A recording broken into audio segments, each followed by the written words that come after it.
In 2015, 32-year-old Daniel Jacob Craven Jr. admitted to stabbing his Graceville Correctional Facility cellmate John Anderson.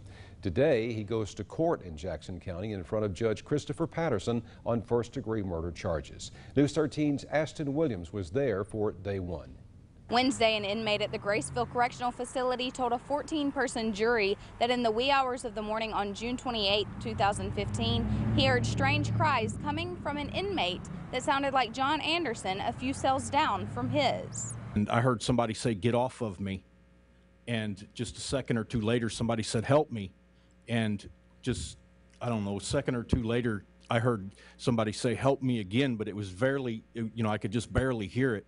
Later that morning, a friend of Anderson says he found it odd that his buddy wasn't at breakfast, since his words the night before were, "Good night, brother. See you tomorrow." Normally, John's always there for every meal. Every now and then, he might miss one. The day went on like normal. Officers performed security checks and counts. When they got to cell 209, where Anderson and 32-year-old Daniel Jacob Craven Jr. were cellmates, they saw a letter forged by Craven stating Anderson is ill and is resting. Officials testified that Anderson didn't cause trouble and other inmates seemed to like him. He was like a spiritual advisor for a lot of the inmates in that quad. That afternoon, Craven asked a correctional officer to cuff him so he could tell him something that his captain would want to hear.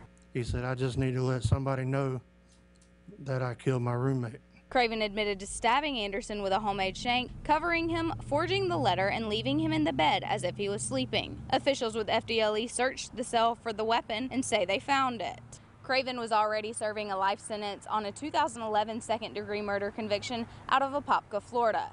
The state is seeking the death penalty for this case. Back to you in the studio. News 13's Ashton Williams reporting. News 13 will be following this trial the rest of this week with a verdict expected by Friday.